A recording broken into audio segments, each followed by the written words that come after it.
The flu season is upon us. Which type will we worry about this year? And what kind of shots will we be told to take? Remember the swine flu scare of 1976?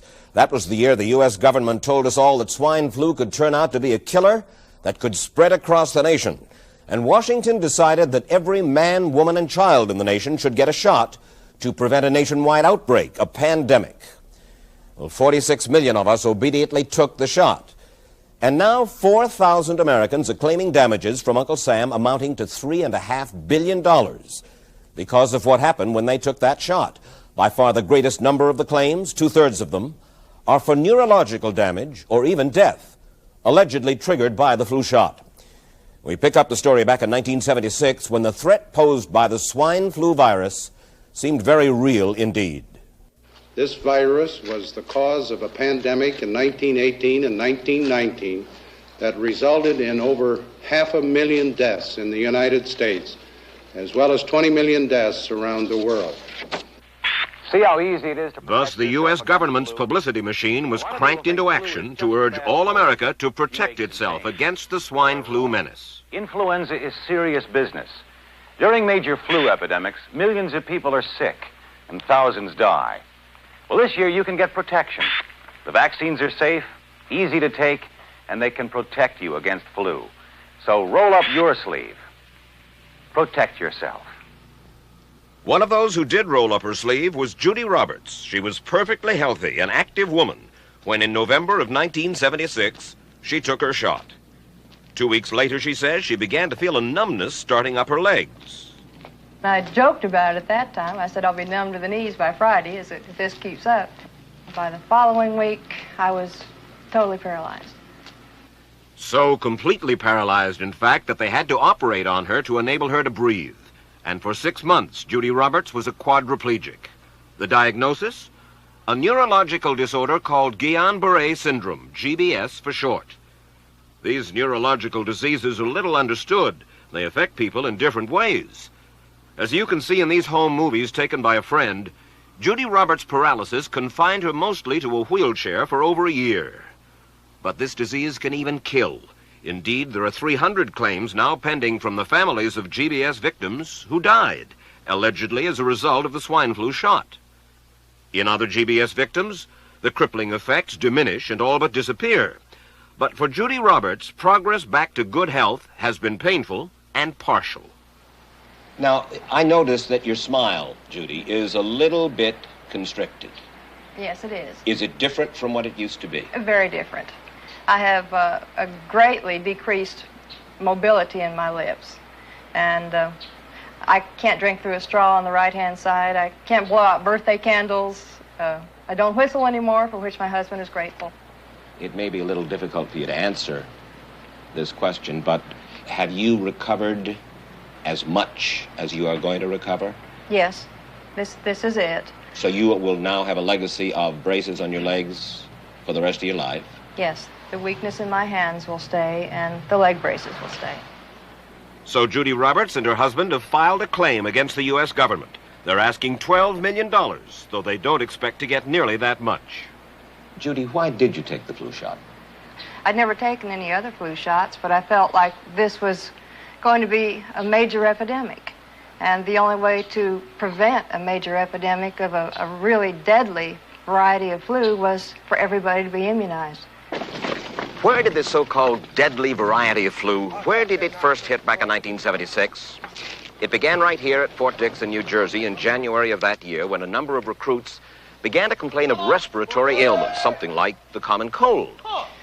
An Army doctor here sent samples of their throat cultures to the New Jersey Public Health Lab to find out just what kind of bug was going around here. One of those samples was from a Private David Lewis who had left his sickbed to go on a forced march. Private Lewis had collapsed on that march, and his sergeant had revived him by mouth-to-mouth resuscitation. But the sergeant showed no signs of illness. A few days later, Private Lewis died. If this disease is so potentially fatal that it's going to kill a young, healthy man, a middle-aged school teacher doesn't have a prayer. The New Jersey lab identified most of those soldiers' throat cultures as the normal kind of flu virus going around that year, but they could not make out what kind of virus was in the culture from the dead soldier and from 4 others who were sick. So they sent those cultures to the Federal Center for Disease Control in Atlanta, Georgia, for further study. A few days later, they got the verdict: swine flu. But that much publicized outbreak of swine flu at Fort Dix involved only Private Lewis, who died, and those 4 other soldiers who recovered completely without the swine flu shot. If I had known at that time that the boy had been in a sick bed, got up, went out on a forced march, and then collapsed and died, I would never have taken the shot. The rationale for our recommendation was not on the basis of the death of a single individual, but it was on the basis that when we do see a change in the characteristics of the influenza virus, it is a massive public health problem in this country. Dr. David Senser, then head of the CDC, the Center for Disease Control in Atlanta, is now in private industry. He devised the swine flu program, and he pushed it. You began to give flu shots to the American people in October of '76. October 1st. By that time, how many cases of swine flu around the world had been reported? There had been several reported, but none confirmed. There had been cases in Australia that were reported by the press, by the news media. There were cases in... None confirmed. Did you ever uncover any other outbreaks of swine flu anywhere in the world? No. Now, nearly everyone was to receive the shot in a public health facility where a doctor might not be present. Therefore, it was up to the CDC to come up with some kind of official consent form, giving the public all the information it needed about the swine flu shot. This form stated that the swine flu vaccine had been tested. What it didn't say was that after those tests were completed, the scientists developed another vaccine, and that was the one given to most of the 46 million who took the shot. That vaccine was called X53A.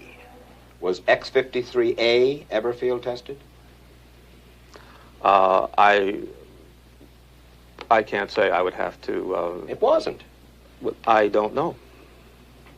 Well, I would think that you're in charge of the program. I would have to check the records. I haven't looked at this in some time. The information form, the consent form, was also supposed to warn people about any risks of serious complications following the shot. But did it? No, I had never heard of any reactions other than a sore arm, fever, this sort of thing. Judy Roberts' husband, Gene, also took the shot. Yes, I looked at that document. I signed it. Nothing on there said I was going to have a heart attack or I'd get Guillain-Barré, which I never heard of. What if people from the government, from the Center for Disease Control, what if they had indeed known about it? What would be your feeling? They should have told us. Did anyone ever come to you and say, you know something, fellas? There's the possibility of neurological damage if you get into a mass immunization program? No. No one ever did? No. Do you know Michael Hatwick? Yes. Mm-hmm. Dr. Michael Hatwick directed the surveillance team for the swine flu program at the CDC. His job was to find out what possible complications could arise from taking the shot and to report his findings to those in charge. Did you know ahead of time, Dr. Hatwick, that there had been case reports of neurological disorders, neurological illness, apparently associated with the injection of influenza vaccine? Absolutely. You did? Yes. How'd you know that? By review of the literature. So you told your superiors, the men in charge of the swine flu immunization program, about the possibility of neurological disorders? Absolutely. What would you say if I told you that your superiors say that you never told them about the possibility of neurological complications? That's nonsense. I can't believe that they would say that they did not know that there were neurological illnesses associated with influenza vaccination. That simply is not true. We did know that. I've said that Dr. Hatwick has never told me of his feelings on this subject. Then he's lying. I guess you would have to make that assumption. Then why does this report from your own agency, dated July 1976, list neurological complications as a possibility? I think the consensus of the scientific community was that the evidence relating neurologic disorders to influenza immunization was such that they did not feel that this association was a real one. You didn't feel it was necessary to tell the American people that information? I think that over the years we have tried to inform the American people as fully as possible.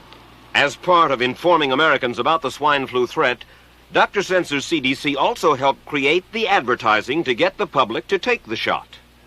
Let me read to you from one of your own agency's memos planning the campaign to urge Americans to take the shot. The swine flu vaccine has been taken by many important persons, he wrote. Example, President Ford, Henry Kissinger, Elton John, Muhammad Ali, Mary Tyler Moore, Rudolph Nureyev, Walter Cronkite, Ralph Nader, Edward Kennedy, etc., etc. True? I'm not familiar with that particular piece of paper, but I do know that at least of that group, President Ford did take the vaccination. Did you talk to these people beforehand to find out if they planned to take the shot? I did not know. Did anybody? I do not know. Did you get permission to use their names in your campaign? I do not know. Mary, did you take a swine flu shot? No, I did not. Did you give them permission to use your name saying that you had or were going to? Absolutely not. Never did. Did you ask your own doctor about taking the swine flu shot? Yes, and at the time he thought it might be a good idea. But I resisted it because I was leery of having the symptoms that sometimes go with that kind of inoculation. So you didn't? No, I didn't. Have you spoken to your doctor since? Yes. And? He's delighted that I didn't take that shot. You're in charge. Somebody's in charge. This is your advertising strategy that I have a copy of here. Who's it signed by? This one is unsigned.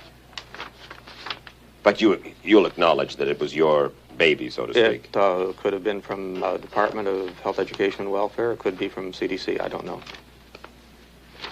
I'll be happy to take responsibility for it. It's been 3 years now since you fell ill with GBS, right? Right. Has the federal government, in your estimation, played fair with you about your claim? No, I don't think so. It seems to be dragging on and on and on, and really no end in sight that I can see at this point. With respect to the cases of Guillain-Barré, allegedly... Former Secretary of HEW Joseph Califano, too, was disturbed that there was no end in sight. So a year and a half ago, he promised that Uncle Sam would cut the bureaucratic red tape for victims suffering from GBS and would pay up quickly. We shouldn't hold them to an impossible or too difficult standard of proving that they were hurt. Even if we pay a few people a few $1,000s that might not have deserved it, I think justice requires that we promptly pay those people who do deserve it. Who's making the decision to be so hard-nosed about settling? Well, I assume the Justice Department is.